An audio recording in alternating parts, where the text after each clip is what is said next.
Hello my dear friends, आपका विश्व इतिहास की मेरी इस क्लास में स्वागत है। इस क्लास में मैं आपको समकालीन विश्व इतिहास का चैप्टर पढ़ाऊंगा। इस चैप्टर में मैं सबसे पहले आपको बताऊंगा कि आधुनिक कालीन इतिहास किसे कहा जाता है, समकालीन इतिहास किसे कहते हैं, समकालीन और आधुनिक कालीन इतिहास में क्या अंतर है, समकालीन इतिहास की प्रमुख विशेषताएं, आधुनिक इतिहास की प्रमुख विशेषताएं, इतिहास में काल विभाजन किस प्रकार किया जाता है और एक समकालीन इतिहासकार को इतिहास निर्माण में किन किन कठिनाइयों का सामना करना पड़ता है, और कुछ टर्म्स भी हैं जो आपको विश्व इतिहास को पढ़ने से पहले जान लेनी आवश्यक है। ठीक है, तो सबसे पहले मैं कुछ टर्म्स हैं जो विश्व इतिहास में, जब आप विश्व इतिहास को पढ़ोगे या इसके क्वेश्चन को करोगे तो उसके लिए क्या है कि आपको इन शब्दों को जान लेना जरूरी है। तो सबसे पहले आता है, बार बार विश्व इतिहास में शब्द आएगा पुनर्जागरण। ठीक है, तो यूरोप में जो पुनर्जागरण है वो फ्रेंच भाषा के शब्द रेनेसा का हिंदी अर्थ है। तो इसको फ्रेंच भाषा में जो शब्द था वो रेनेसा इसके लिए प्रचलित था, और हिंदी में इसको क्या बोला जाता है, पुनर्जागरण बोला जाता है। यूरोप में 13वीं से 16वीं शताब्दी के बीच पुनर्जागरण आंदोलन चला। इस आंदोलन में क्या था कि यूरोप में मध्यकालीन धर्म प्रभावित परंपराओं के स्थान पर, है ना, तर्क और विज्ञान तथा मानवतावाद से प्रभावित एक वैज्ञानिक दृष्टिकोण विकसित हुआ, है ना, जो कला, साहित्य और विज्ञान के क्षेत्रों में अभिव्यक्त हुआ। ठीक है, यानी तर्क से प्रभावित विचारधारा का प्रारंभ हुआ। तो ये मानवतावाद और विज्ञान और तर्क से प्रभावित जो विचारधारा की अभिव्यक्ति यूरोपीय साहित्य, कला और विज्ञान के क्षेत्र में हुई, यह प्राचीन यूनान और रोमन सभ्यता से प्रभावित थी। ठीक है, इसीलिए इसे को क्या बोला गया, पुनर्जागरण। ठीक है, तो पुनर्जागरण यूरोप में 13वीं से 16वीं शताब्दी तक चला, और पुनर्जागरण से ही यूरोप में आधुनिक इतिहास का प्रारंभ माना जाता है।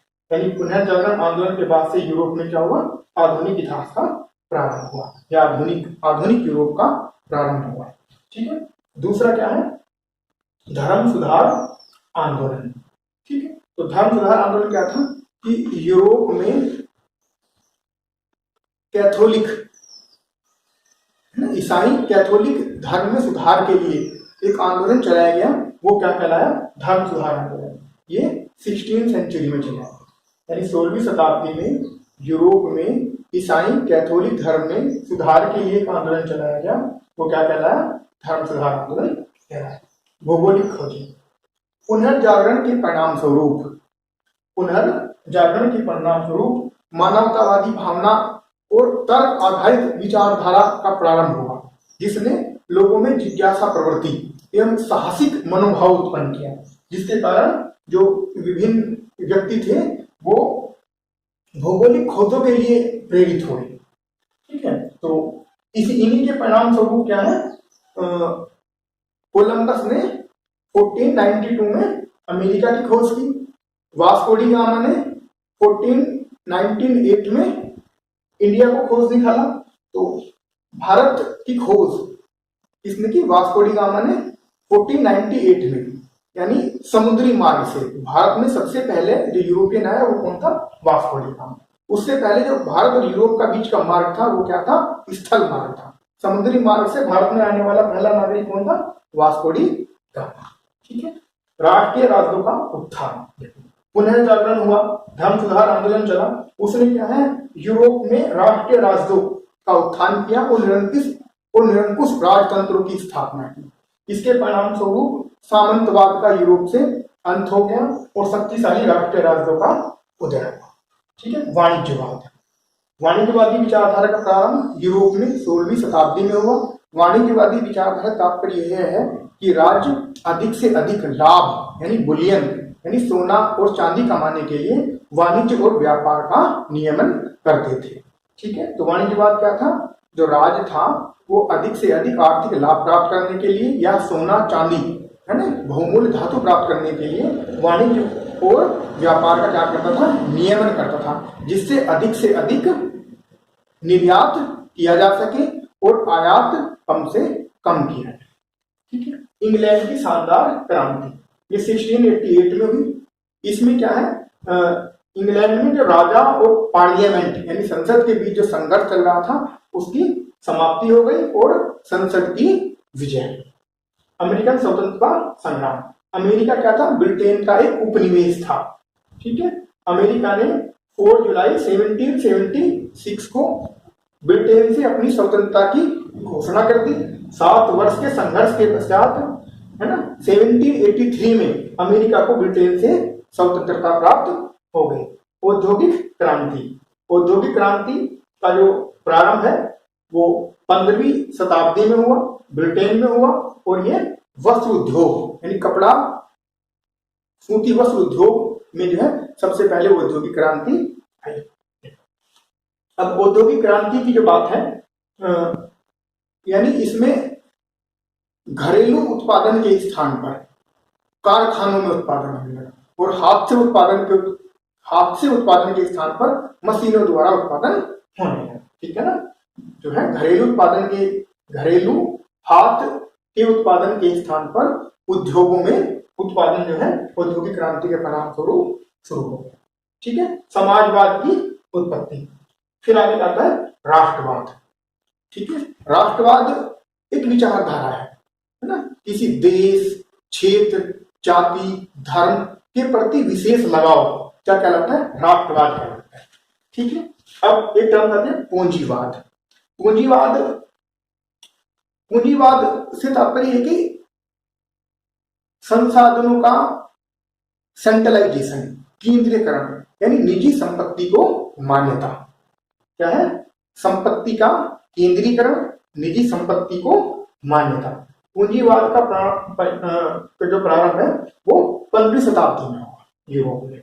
ठीक है, साम्यवाद। पूंजीवादी विचारधारा के बिल्कुल विपरीत जो विचारधारा है वो क्या कहलाती है? साम्यवादी विचारधारा। इसमें क्या है? संपत्ति का विकेंद्रीकरण यानी डिसेंट्रलाइजेशन होता है। ठीक है, और जो संपत्ति है वो क्या मानी जाती है? सार्वजनिक संपत्ति मानी जाती है। ठीक है, उस पर क्या है? सबका अधिकार होता है। ऐसे क्या है? साम्राज्यवाद और उपनिवेशवाद। तो साम्राज्यवाद और उपनिवेशवाद इन दोनों शब्दों का प्रयोग एक दूसरे के स्थान पर भी किया जाता है, लेकिन वास्तव में दोनों में क्या है? थोड़ी थोड़ी भिन्नताएं भी हैं।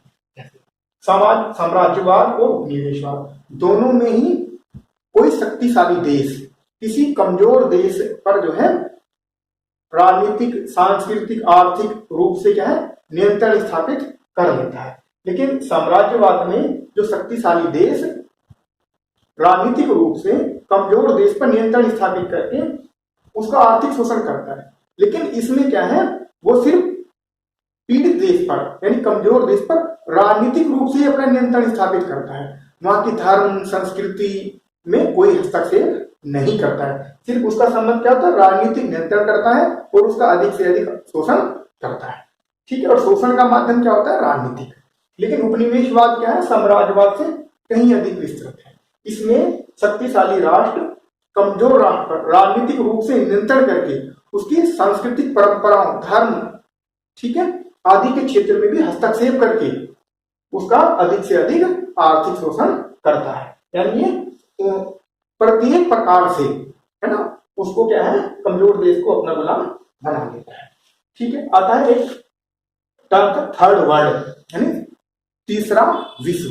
यानी ये जो है विकासशील देशों को बढ़ जाता है। ठीक है, दुनिया में 2 देश, विकसित देश और विकासशील देश। तो विकासशील देश के लिए क्या बोल जाता है? थर्ड वर्ल्ड, तीसरी दुनिया के देश। ठीक है, एक आता है गुट निरपेक्ष देश ना। तो गुट निरपेक्ष देश और विश्व का 2 ध्रुवों में विभाजन।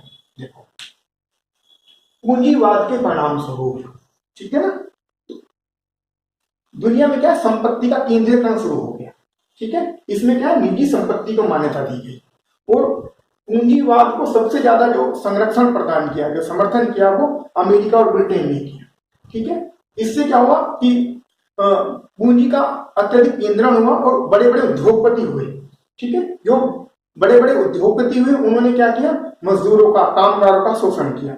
उसी के प्रतिक्रिया स्वरूप एक विचारधारा उत्पन्न हुई जिसने संसाधनों के डिसेंट्रलाइजेशन पर बल दिया, ठीक है, कि संपत्ति में क्या है, सभी का अधिकार होगा, ठीक है। तो जहां पूंजीवाद का सर्वे सर्वा कौन था, अमेरिका, तो वहीं साम्यवाद के सर्वे सर्वा कौन हुआ, रूस, यानी सोवियत संघ, ठीक है। तो ऐसे में दुनिया दो ध्रुवों में विभाजित हो गई, एक पूंजीवाद के नेतृत्व में अमेरिका और दूसरी सोवियत संघ के नेतृत्व में साम्यवादी देश, ठीक है। तो संपूर्ण विश्व क्या हो गया, एक समय में, यानी सेकेंड वर्ल्ड वॉर के बाद, द्वितीय विश्व युद्ध के बाद, दो ध्रुवों में विभाजित हो गया, पूंजीवादी देश और साम्यवादी देश, ठीक है। तो कि इन दो ध्रुवों से अलग भी जो देश रहे वो क्या कहलाए, गुटनिरपेक्ष देश, यानी जो है वो पूंजीवादी देश या साम्यवादी देश है ना, किसी भी गुट में शामिल नहीं हुए, वो देश क्या कहलाए, गुटनिरपेक्ष देश। भारत भी क्या था, एक गुटनिरपेक्ष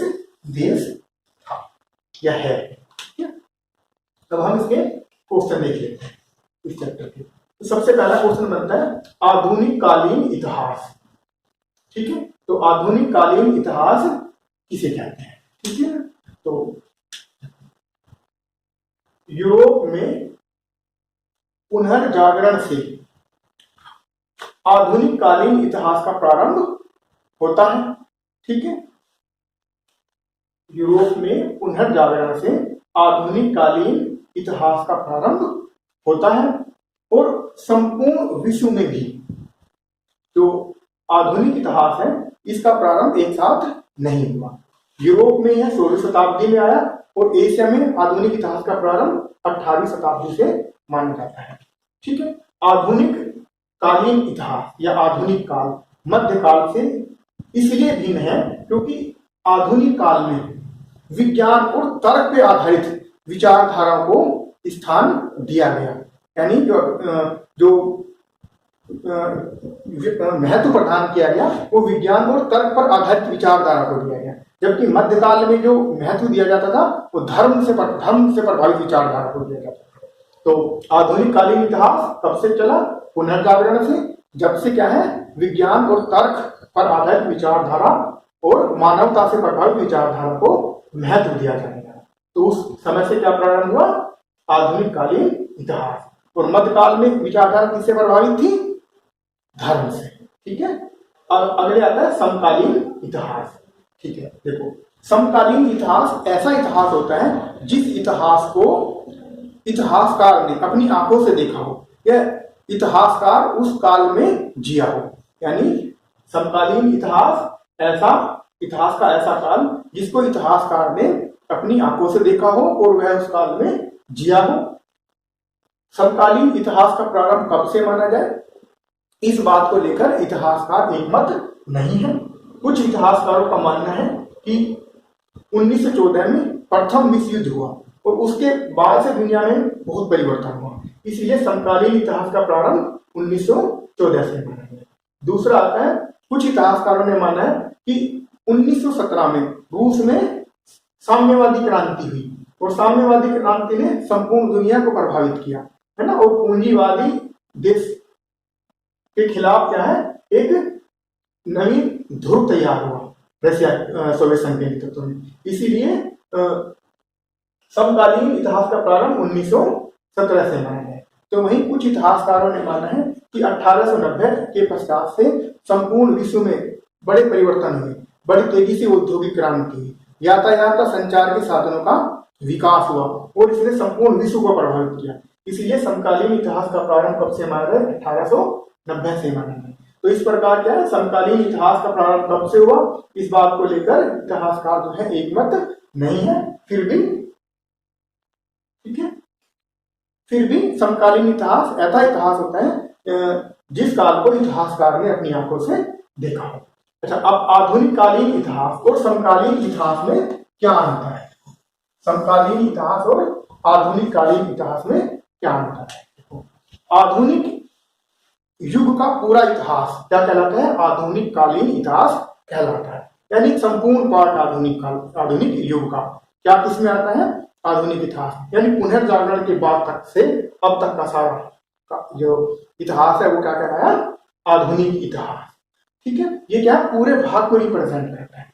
और समकालीन इतिहास इसके छोटे से पार्ट को, ठीक है ना, यानी आधुनिक इतिहास के छोटे से भाग को व्यक्त करता है। जैसे 1917 से बाद या 1914 के बाद या 1890 के बाद का इतिहास क्या है? समकालीन इतिहास है। जबकि आधुनिक इतिहास कब से आता है? पुनर्जागरण से। पुनर्जागरण 13वीं शताब्दी से प्रारंभ हुआ। तो क्या है? एक बड़ा भाग क्या आता है? आधुनिक काल में, और आधुनिक काल का छोटा सा पार्ट किसमें आता है? समकालीन इतिहास में। ठीक है, जैसे कुछ लोगों ने माना है कि आधुनिक इतिहास का प्रारंभ 16वीं शताब्दी से हुआ और समकालीन इतिहास का प्रारंभ 17वीं शताब्दी से। ठीक है, समकालीन जो इतिहास है, समकालीन इतिहास में को इतिहासकारों ने देखा हुआ होता है। समकालीन इतिहासकार में बहुत से नायकों को इतिहासकार जानता है। ठीक है, वो उसके आगे सामने होते हैं। जबकि आधुनिक काल को इतिहासकार अपनी आंखों से देखा हुआ नहीं होता है। उसका अधिकांश भाग वो होता है जिसको इतिहासकार विभिन्न पुस्तकों से पढ़ता है या देखता है। वो उसका प्रत्यक्षदर्शी नहीं होता है। ठीक है, तो दूसरा अंतर क्या हो गया कि यानी समकालीन इतिहासकार जो है समकालीन इतिहास को देखता है, जबकि आधुनिक इतिहास जो है बड़ा पार्ट है, जो इतिहासकार है वो उसको अपनी आंखों से नहीं देखता है। ठीक है, समकालीन इतिहास में जो नायक होते हैं उन बहुत सारे नायक को समकालीन इतिहासकार जानता है, जबकि आधुनिक इतिहास के नायकों को इतिहासकार नहीं जानता है। देखो, आधुनिक इतिहास में बहुत से जो कार्य हुए हैं, जो बहुत सी नीतियां हैं, उनका रिजल्ट आ जाता है, उनका निष्कर्ष मिल जाता है। लेकिन समकालीन इतिहास में ऐसे बहुत सी नीति या कार्य हैं जिनका निष्कर्ष प्राप्त नहीं होता है। जैसे अभी एक वैश्विक महामारी चल रही है ना, कोरोना। तो कोरोना का निष्कर्ष क्या होगा वो अभी हमें नहीं मिला है। ठीक है, तो कोरोना से जो कल है तो वो क्या इतिहास बन जाता है, लेकिन उसका क्या निष्कर्ष अभी नहीं आया है। तो इस प्रकार आधुनिक इतिहास और समकालीन इतिहास में क्या है अंतर है। ठीक है, अब क्या आता है समकालीन इतिहास की प्रमुख विशेषताएं हमें देखनी है। ठीक है, समकालीन इतिहास की प्रमुख विशेषताएं। तो समकालीन इतिहास की पहली विशेषता क्या है? विश्व का एकीकरण।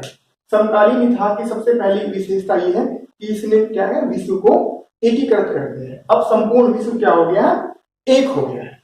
ठीक है, दूसरी विशेषता यानी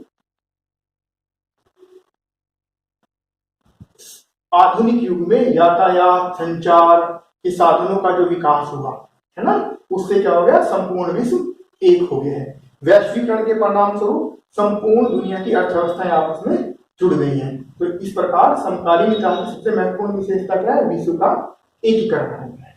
ठीक है, साम्राज्यवाद का अंत।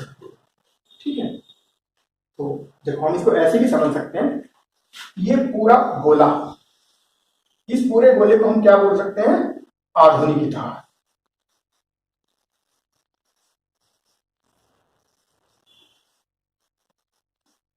और इसके आधुनिक पार्ट को ये क्या होगा?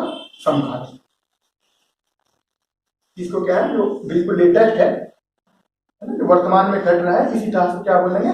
समकालीन इतिहास बोल सकते हैं। ये क्या है? डोटेड पार्ट। ठीक है, साम्राज्यवाद का अंत।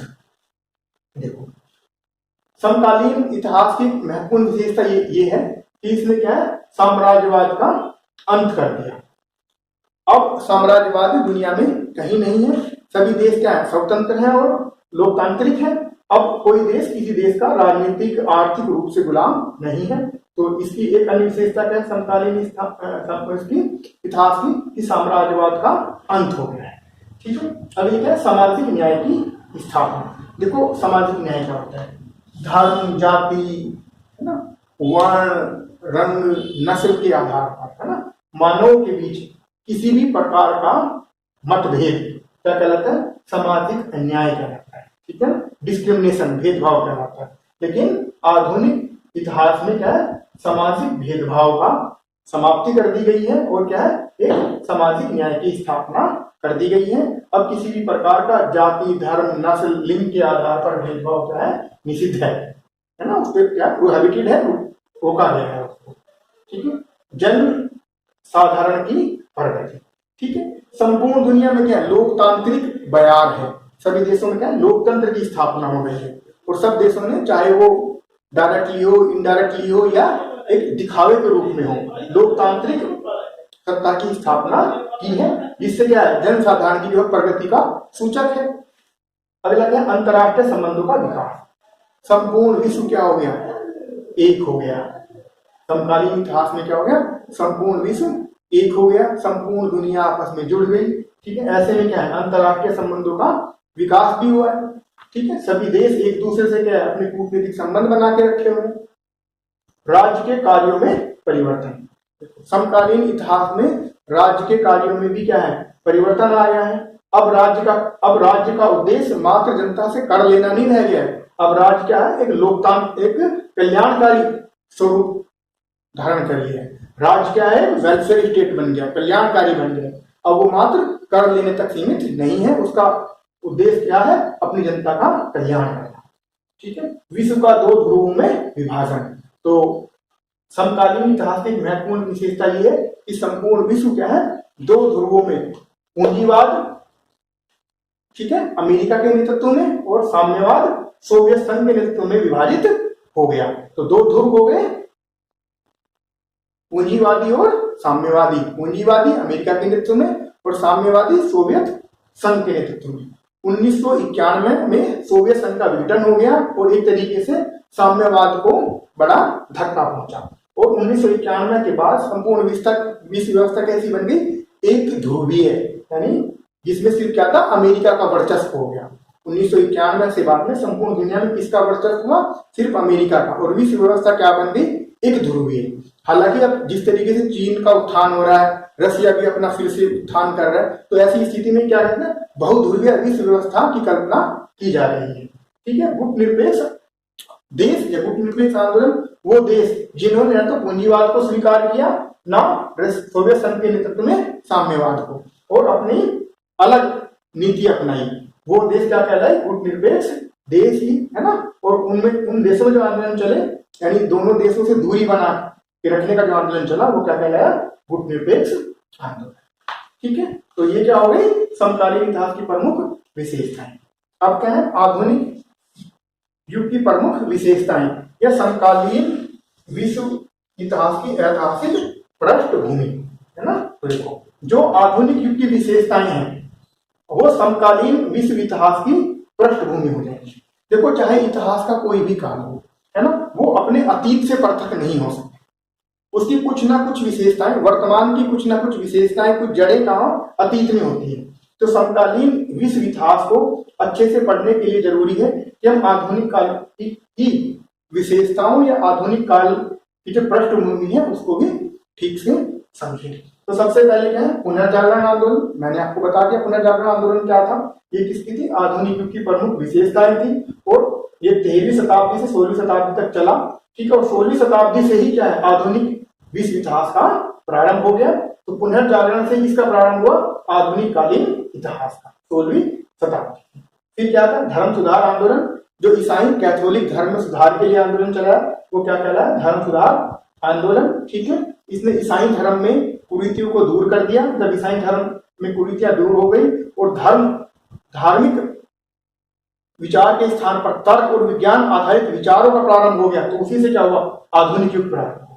नई भौगोलिक खोजें हुई। कोलंबस ने अमेरिका की खोज की और वास्को डी गामा ने भारत की। राष्ट्रीय राज्यों का उत्थान हुआ। ठीक है, और निरंकुश राजा स्थापित हुए। वाणिज्यवाद का प्रारंभ 16वीं शताब्दी से हुआ। अधिक से अधिक लाभ कमाने का प्रयास किया गया राज्यों द्वारा। इंग्लैंड की शानदार क्रांति हुई जिससे लोकतंत्र का बढ़ावा मिला। अमेरिका की क्रांति हुई, औद्योगिक क्रांति हुई। ठीक है, समाजवाद की उत्पत्ति हुई। राष्ट्रवाद मैंने बता दिया, किसी देश, क्षेत्र, भाषा, संस्कृति और समूह के प्रति विशेष लगाव क्या है, राष्ट्रवाद है। ठीक है, ऐसे ये टर्म्स मैंने आपको बता दी। ठीक है, अब क्या आता है सैनिकवाद। तो आधुनिक इतिहास की महत्वपूर्ण विशेषता ये थी कि इसने सैन्यवाद को बढ़ावा दिया। पूरी दुनिया में क्या है, सैनिक शक्ति को महत्व दिया जाने लगा। ठीक है, और इस बढ़ते सैनिकवाद ने क्या है, विभिन्न देशों के बीच हथियारों की होड़ भी उत्पन्न कर दी, जिसका परिणाम ये हुआ कि आधुनिक काल में प्रथम विश्व युद्ध और द्वितीय विश्व युद्ध, 2 विश्व युद्ध भी हुए। ठीक है, अब जो नेक्स्ट क्वेश्चन बनता है वो इतिहास में काल विभाजन कैसे करते हैं, या काल विभाजन का आधार क्या है। तो इतिहास में काल विभाजन, ठीक है, तो देखो इतिहास में काल विभाजन का पहला आधार क्या, राजवंशों के आधार पर काल विभाजन। ठीक है, तो राजवंशों के आधार पर काल विभाजन, जो प्राचीन काल में राजवंश हुए हैं, चाहे वो महान हुआ हो, छोटा हुआ हो, बड़ा हुआ, उनके आधार पर भी हम काल विभाजन कर लेते हैं, है ना, या महान राजवंशों के आधार पर क्या करते हैं, इतिहास का काल विभाजन कर लेते हैं। जैसे प्राचीन काल में मौर्य काल, गुप्त काल, ठीक है ना, मध्यकाल में मुगल काल, आधुनिक भारत में ब्रिटिश काल। ठीक है, तो ये क्या है, राजवंशों के आधार पर क्या कर लिया हमने, काल विभाजन कर लिया। ठीक है, फिर आता है सांस्कृतिक और आर्थिक आधार पर इतिहास का काल विभाजन। देखो सांस्कृतिक पुनर्जागरण आंदोलन क्या था, सांस्कृतिक आंदोलन था।